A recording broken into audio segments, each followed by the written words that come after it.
Every time you get on a bus, you're stepping on the result of an engineering war that lasted decades. Have you ever noticed that, unlike your car, the heart of these giants beats in the back? It's not because it's trendy, nor because engineers ran out of space in the front. It's a technical checkmate that changed the look of our cities forever. For years, transporting 70 people from one place to another was a hellish experience of noise, heat, and floors so high that getting on the bus felt like climbing a mountain. Moving the engine to the back wasn't just a mechanical change, it was a battle for every inch of space, for the psychology of silence, and for a concept we now take for granted: inclusion. If you can get on a bus today without lifting weights with your legs, it's thanks to this secret hidden in the back row. In this video, I'm going to reveal all the fundamental reasons why the front engine died in public transport.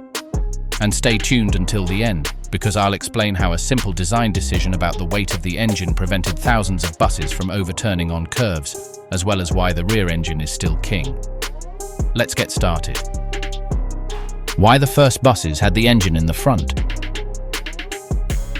To understand why the engine is now in the rear, we must first go back to a time when it was in the front, way in the front. The early days of the bus were not glamorous. They did not arise from a visionary design dedicated to human comfort, but from a pragmatic and almost brutal adaptation. The first motorized buses of the early 20th century were, in essence, trucks with a wooden box with windows attached to them. The logic was simple and inherited. The truck chassis already existed, was robust, proven, and relatively inexpensive to produce. On that chassis, the architecture was unambiguous: a large engine mounted longitudinally in front of the driver, with a long transmission running the length of the vehicle to the rear drive axle. This design, known as the conventional configuration, had one key advantage for manufacturers: it was familiar. The assembly lines were already set up for it, the mechanics knew its ins and outs, and the parts supply chain was established. For emerging transport companies with tight budgets, it was the sensible choice. Buying a truck chassis and having a body shop fit a passenger body was cheaper than developing a vehicle from scratch. Thus, the streets began to fill with these noisy vertical hybrids, where the driver shared his cab with the heat and roar of the engine block, and where passengers climbed several steps to access a cabin that vibrated with each explosion of the cylinders. It was the solution of its time, but it contained within its very essence the seeds of its obsolescence. Because a bus is not a truck. Its cargo is not inert merchandise, but people, and people, unlike sacks of mail or barrels, demand space to sit, to walk, to breathe. Above all, they demand to be able to get on and off without having to climb. The front engine, with its bulky presence, became the guardian of precious space, the entire front of the vehicle. It was a steel giant occupying the space where more seats could have been placed, where a wide entrance could have been created, where the driver's view could have been unobstructed. The efficiency of the truck had collided with the ergonomics of human transport. And it was in that conflict that the need for a revolution was born. A revolution that did not seek to make the engine smaller, but simply to move it. The low-floor revolution, the dream of universal accessibility. The paradigm shift did not happen overnight, but rather as an unstoppable current driven by an increasingly strong social ideal: inclusion. As cities grew and public transportation became the lifeblood of mobility, it became clear that a staircase with 3 or 4 high steps was an insurmountable barrier for a large part of the population. Elderly people, people with disabilities, parents with strollers, travelers with heavy luggage, or simply someone in a hurry found the simple act of boarding a bus to be a monumental obstacle. The front engine, with its architecture that required the passenger cabin floor to be placed above the axle and transmission, was the main culprit for this height. The search for the low floor became the holy grail of bus engineering. How could the cabin floor be brought as close as possible to the platform, ideally at the same height, without losing capacity, robustness, or traction?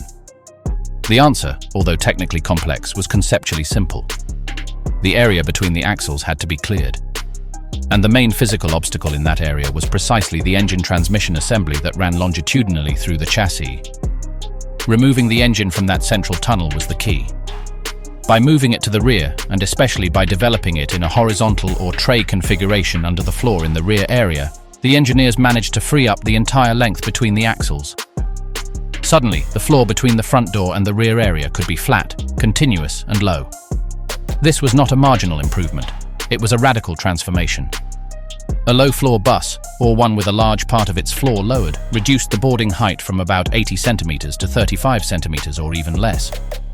It incorporated extendable ramps for wheelchair. It turned the act of boarding into a simple step, not a climb.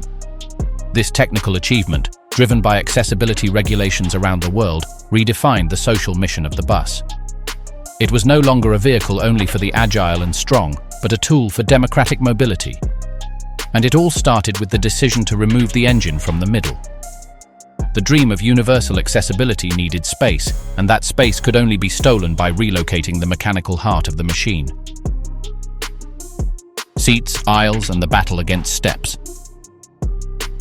With the engine exiled to the rear, body designers found themselves with a blank canvas. A large parallel piped on wheels with an interior almost completely free of major mechanical obstructions. This spatial freedom allowed them to wage the most important battle inside the bus, the battle for comfort and capacity.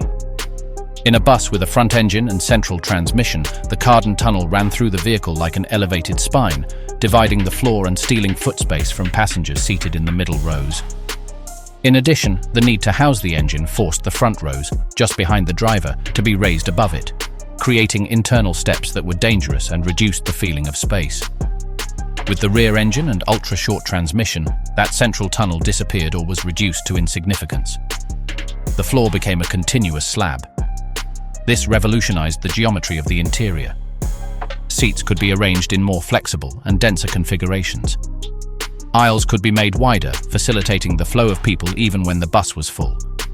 The absence of internal steps, at most a small elevation in the rear area to house the horizontal engine, eliminated a constant risk of tripping and falling, especially when the vehicle was braking or accelerating. But the triumph of space was not only horizontal, it was also vertical. The rear configuration allowed for experimentation with the engine's ventilation zone. Without a huge front block, the body could be designed with cleaner lines and a lower, more uniform center of gravity.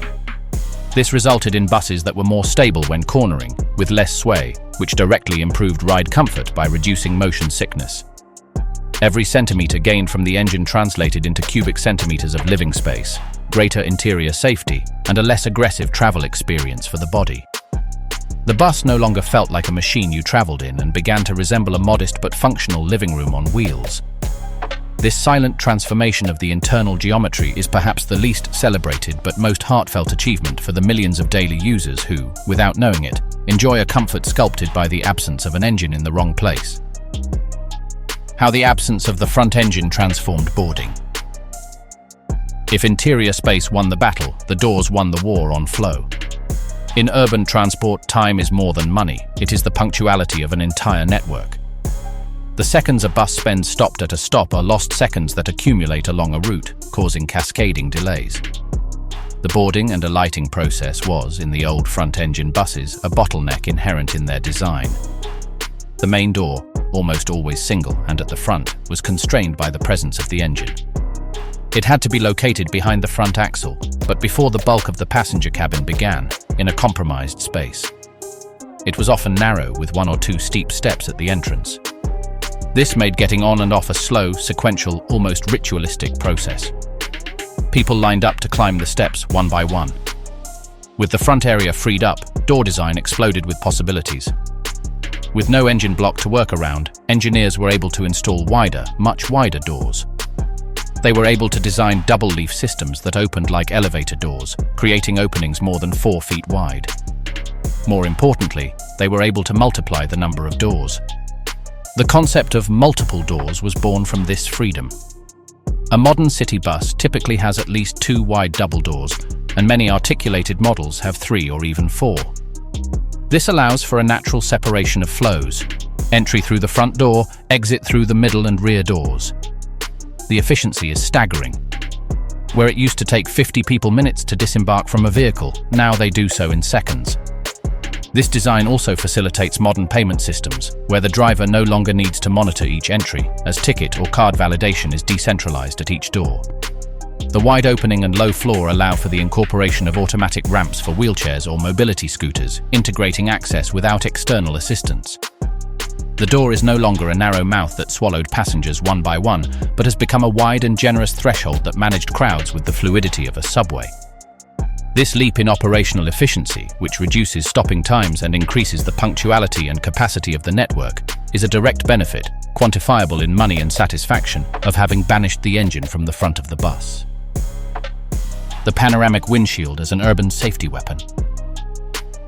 There is one last conqueror in this war for front space, one that saves lives every day without us even noticing: the windshield. In a front-engine bus, the hood is long and high. The driver sits behind that hood in a cab that is usually elevated to see over the engine. Their forward field of vision, although high, has massive blind spots directly in front of the vehicle, an area known as the kill zone, where a pedestrian, cyclist, or child can become completely invisible. The position of the engine requires a cab design that prioritizes accommodating the mechanics, not visibility. By removing the engine from there, the front of the bus could be redesigned from scratch with a radical premise: transparency. The front windshield could be extended downwards, almost to the level of the bumper. It could be curved to the sides, wrapping around the front corners. The driver now sits not on top of the vehicle, but inside its front edge. The result is a panoramic field of vision, almost like an airplane cockpit, which eliminates critical front blind spots. The driver can see a pedestrian crossing right in front of the bus. They can accurately judge the distance to the curb. They can observe traffic filtering in from the sides at an intersection.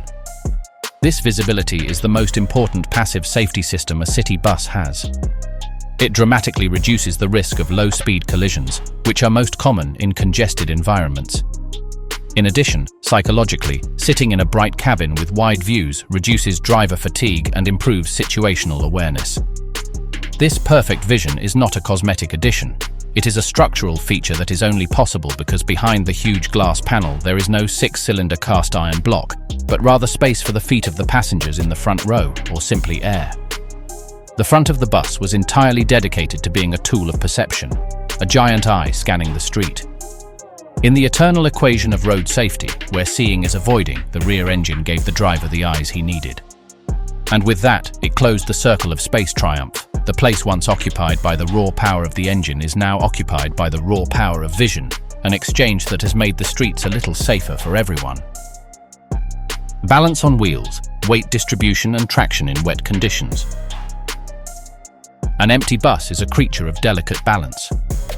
With a long, hollow body, its weight is unevenly distributed, and much of the critical mass, the engine, the transmission, can be loaded onto a single axle. In the original front engine configuration, up to 2/3 of the unladen weight could rest on the front axle. This created a nose-heavy vehicle with heavy steering and premature wear on the front tires. But the real problem arose when it was loaded. When 70 people boarded, they did so mainly in the cabin, along the entire length of the chassis. Their weight was added mainly to the rear axle. The result was a dramatically changing weight distribution. From an excess on the front axle when empty to a potential excess on the rear axle when loaded. This dynamic imbalance affected traction, braking, and stability. By moving the engine to the rear, engineers achieved an act of mechanical alchemy, intrinsically balancing the scales. The weight of the engine, a fixed mass of hundreds of kilograms, was placed directly on, or very close to, the rear axle. This meant that even with the bus empty, a significant portion of the weight was already where it would be most needed when carrying passengers. On the drive axle, weight distribution became noticeably more balanced as standard, typically approaching a 50-50 ratio, or 60-40 in favor of the rear axle. The consequences are profound. First, traction. A drive axle with more weight on it has better grip. In rainy, snowy, or slippery conditions, a rear-engine bus has an inherent advantage in transferring its torque to the asphalt without the wheels spinning uselessly. Second, braking. A more even weight distribution allows both axles to contribute more evenly to stopping the vehicle, reducing braking distance and preventing premature locking of the front wheels, which would be lighter in a front-wheel drive configuration under load. Finally, there is directional stability. A better balanced bus is less prone to understeer, continuing straight ahead in a curve, or experiencing nervous swaying. It follows the line drawn by the driver more faithfully, especially at highway speeds. This balance on wheels, this intelligent use of the engine's dead weight to pre-compensate for the live load of passengers, is one of the most elegant engineering tricks behind the rear engine. It transforms one problem, the weight of the engine, into the solution to another, stability under load. Isolating passenger vibration. If there is one sensation that defines the experience in an old front-engine bus, it is the hum. A deep hum that vibrates in the floor, a constant rattling in the seats, a noise that prevents conversation and fatigues the senses. The engine, mounted on a front frame, transmitted its vibrations directly to the main chassis structure, which acted as a giant sound box, amplifying and distributing the mechanical roar throughout the bodywork.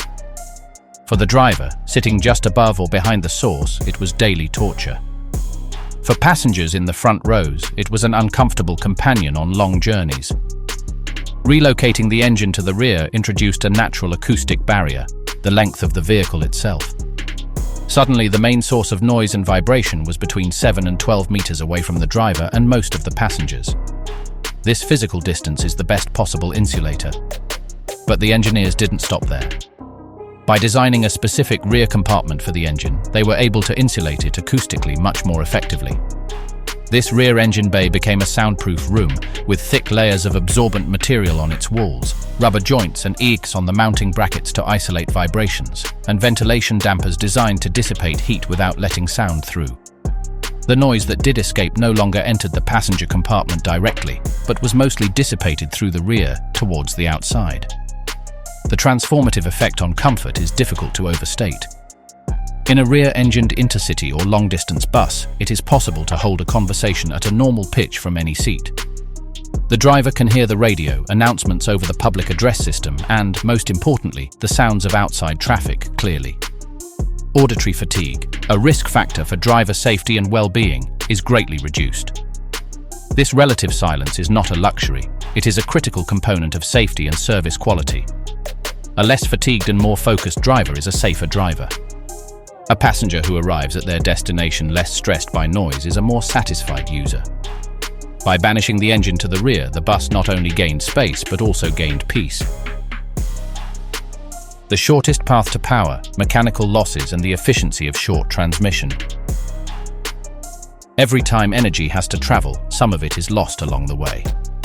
In a vehicle, the most critical journey is the one taken by power from the engine crankshaft to the tires pushing against the asphalt. In a front-engine, rear-wheel drive bus, this journey is a mechanical odyssey. Power must descend from the engine to a gearbox, then be transferred, via a clutch or converter, to a long drive shaft, the Cardan shaft, that can measure 5 or 6 meters. This shaft rotates at thousands of revolutions per minute, supported by intermediate bearings, until it reaches the rear differential, where it is finally divided and sent to the wheels. Each of these links, every universal joint, every bearing, introduces friction, torsional flex, and heat loss. It's energy paid for in fuel that never makes it to the road. The rear engine configuration revolutionized this paradigm by drastically shortening the path. By placing the engine right next to, or even integral with, the rear drive shaft, the transmission is simplified to its most minimalist expression. In the most common configuration, the engine is mounted horizontally, in tray, under the rear floor, with its crankshaft parallel to the shaft. The gearbox is coupled directly to it, and extremely short axle shafts connect directly to the wheels. The long rotating drive shaft disappears. The intermediate universal joints disappear. The power path is now measured in centimeters, not meters. Friction and torque losses plummet. This superior mechanical efficiency translates directly into two tangible advantages for the operator: lower fuel consumption and more power available at the wheels. A rear-engine bus can move the same load with less engine effort, or it can offer better performance, acceleration, hill climbing ability with the same engine, because a greater portion of the energy it generates actually reaches the pavement. In a world where fuel is one of the biggest operating costs and where emissions regulations demand ever greater efficiency, this advantage is no small detail. It is a compelling economic reason, a silent argument that is reflected in every diesel bill and in the carbon footprint of every trip. Fewer parts, fewer problems, mechanical simplicity and long-term maintenance. Simplicity is the holy grail of reliable engineering. And simplicity, in mechanics, is measured in the number of moving parts. The powertrain of a rear-engine bus is a testament to this simplicity. By eliminating the long drive shaft and its intermediate supports, All associated points of failure are also eliminated. Cardan bearings, universal joints, cardan cross, rubber dust covers that crack and leak grease. These components, in a front-engine bus, are subject to constant torsional stress and vibration, are difficult to inspect without putting the vehicle in a pit, and their failure can be catastrophic, leaving the bus immobilized in the middle of the road. In the rear design, these risks disappear. The transmission is compact, contained, and accessible from the rear engine bay or from underneath the vehicle. This simplicity extends to other areas. The exhaust system, for example, is shorter and more direct with fewer elbows and brackets. The engine cooling circuit can be more compact. Even the starter and electronic management cables travel a shorter distance. For maintenance shops, this is a paradigm shift. Routine operations and major repairs are made easier. A mechanic can access most of the powertrain from a single point. The rear hatch. There is no need to remove large sections of the floor or work in tight spaces under the chassis to reach the clutch or gearbox.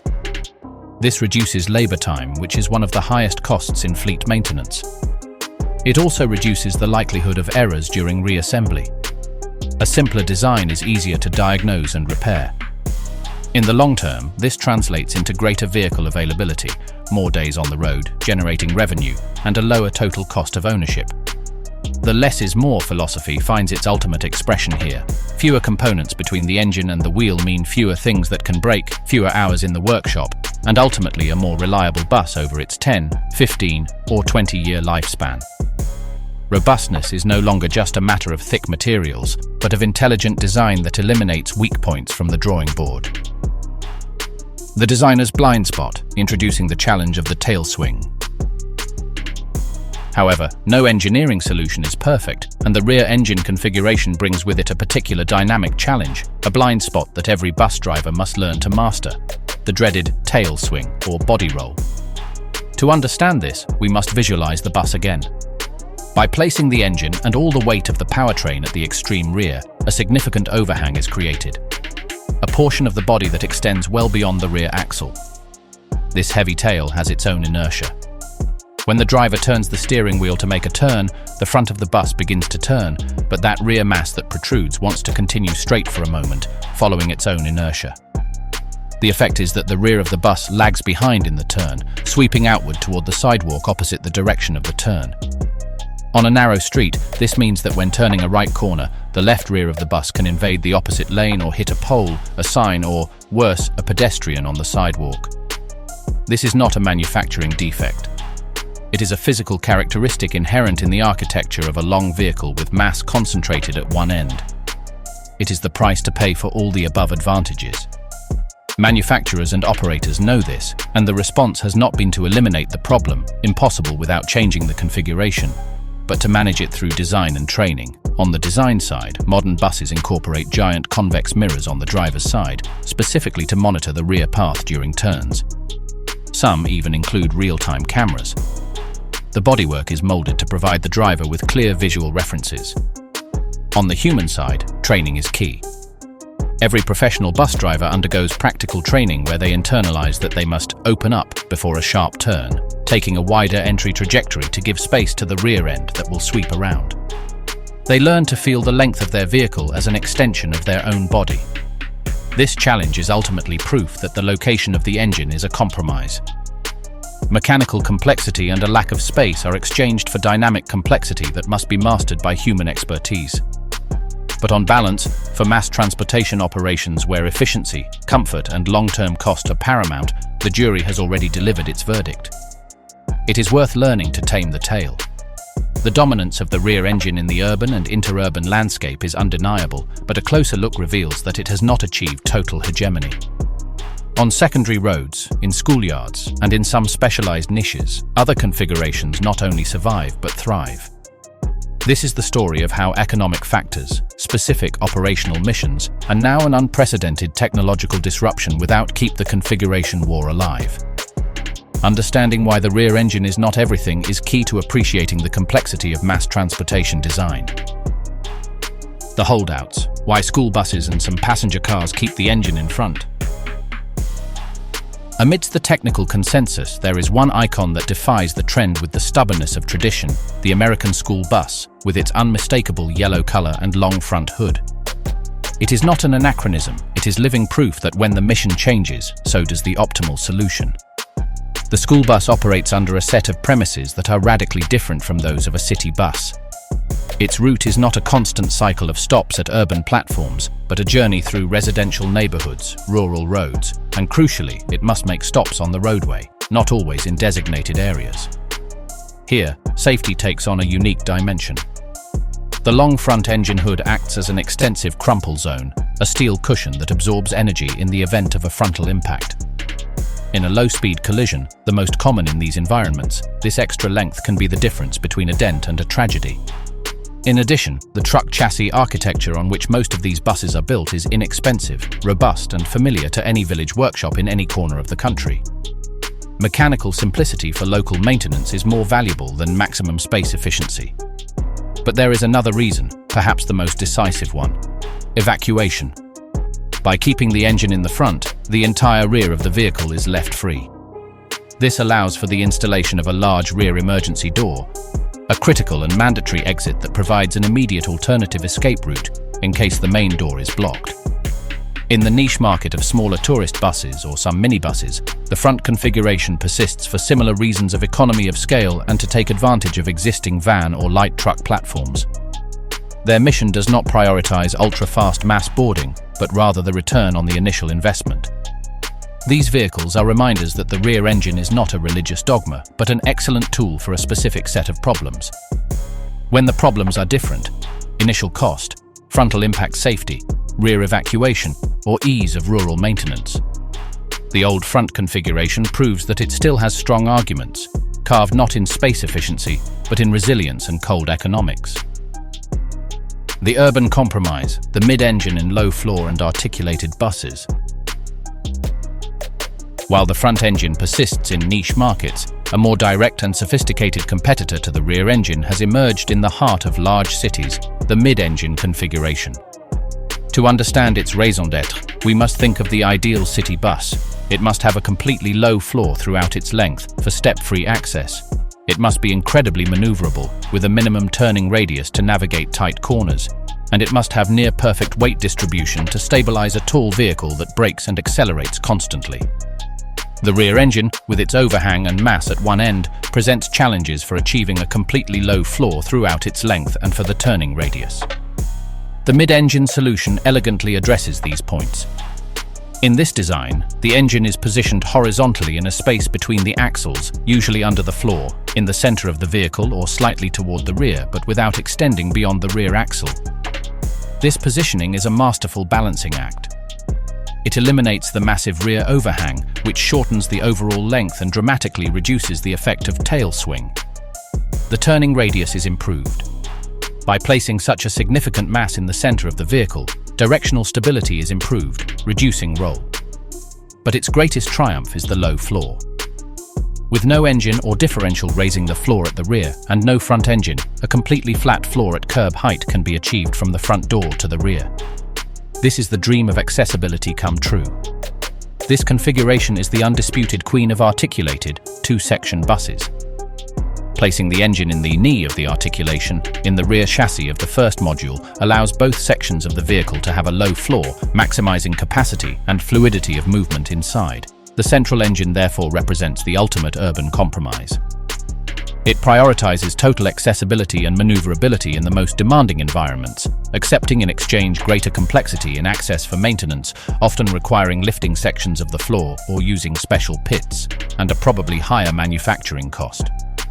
It is the specialized evolution of the rear engine, refined to conquer the most hostile environment: the dense city center. The economic factor, when the truck chassis beats pure engineering. Beyond ideal technical conditions, there is a force that often overpowers even the most elegant engineering: economics. And in the world of transportation, especially in emerging markets or for fleet operators with extremely tight budgets, the equation can be brutally simple. A truck chassis with a cab, front engine and transmission, already manufactured by the millions, is inherently cheaper than developing or purchasing an integral bus chassis with a rear engine. This platform, known as a chassis cab, is a commodity product. Body manufacturers purchase these chassis in bulk and mount their own passenger compartments on them. The result is buses that, from the outside, may look similar to integral buses but are essentially trucks at heart. This economic decision has profound implications. These buses inherit all the disadvantages of front-engine design: high floor, increased noise and vibration, long and less efficient transmission, and less than optimal weight distribution. However, for an operator whose main variable is the initial acquisition cost, these disadvantages become an acceptable evil. The spare parts network for this truck engine and chassis is ubiquitous and inexpensive. Any general mechanic can repair it. The structural strength, designed for truckloads, is often oversized for a bus, promising a long service life. This truck factor is the great equalizer in the configuration war. It explains why in many parts of the world, outside of the wealthiest urban centers or trunk lines, the front-engine bus remains the workhorse. It's not that they ignore the advantages of the rear engine. It's that, in their economic balance sheet, the lower initial outlay and predictable maintenance costs outweigh the long-term fuel savings or passenger comfort. It's a stark reminder that the optimal design from a pure engineering perspective always competes against the optimal design from a financial viability perspective.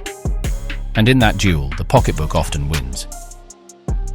Electrification: how motors in the wheels are rewriting the rules. Just when the battle between internal combustion configurations seem to have stabilized, a revolution has erupted that threatens to render it irrelevant: total electrification. The electric bus does not have an engine in the traditional sense. Instead, it has electric motors, and their location is what changes everything.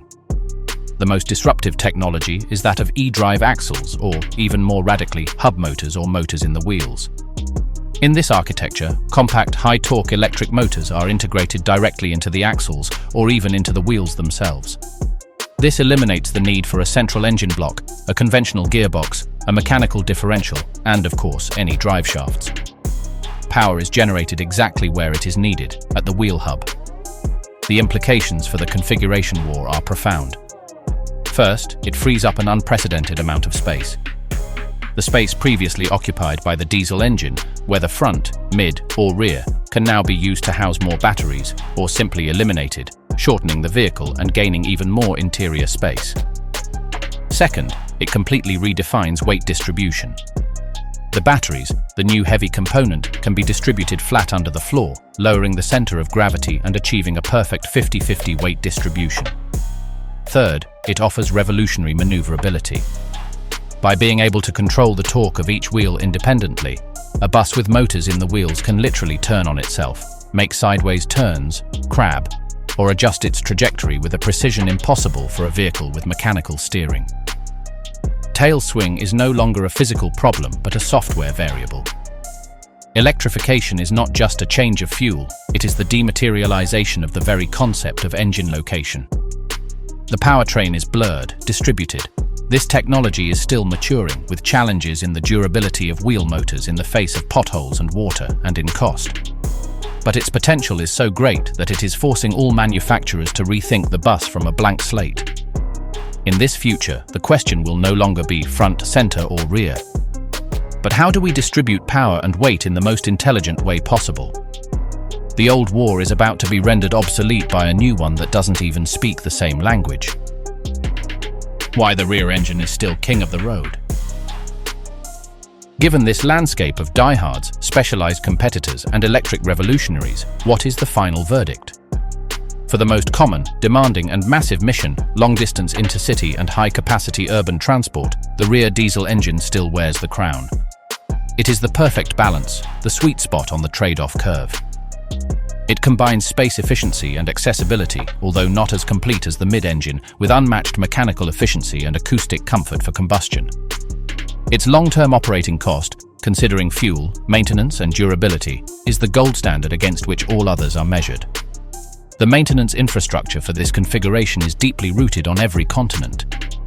For fleets that travel thousands of miles weekly on highways, where the priority is fuel efficiency, rock-solid reliability, and comfort on long journeys, there is no serious alternative in the current combustion catalogue. Even compared to electric, its range and refueling time give it years of advantage on long-distance routes. The rear engine won the main battle because it solved the widest range of problems in the most comprehensive way. The other designs, front, mid, are excellent specialists in their niches, school safety or extreme urban maneuverability. But the rear engine is the elite generalist, the one that can do everything very well. As long as the bulk of the planet continues to move on diesel-powered wheels, and as long as electrification completes its slow but inexorable conquest, the dull roar of a horizontal engine under the rear floor of a bus will remain the soundtrack of mass mobility. Its reign may not be eternal, but its legacy of efficiency, comfort, and engineering common sense is carved into the asphalt of every road in the world. So the next time you get on a bus, take a look around. The absence of steps, the relative silence, the fluidity with which people get on and off are no accident. They are the living legacy of a decision that transcends mechanics, that of putting people at the center of design. The rear engine is not the only answer, but for a century it has been the most elegant answer to the complex puzzle of public transportation. It is a silent reminder that sometimes progress is not about adding complexity, but about having the audacity to move something around so that everything else fits. And in that simple but profound relocation, more accessible cities, more dignified journeys, and a shared experience that, kilometer by kilometer, defines us are built.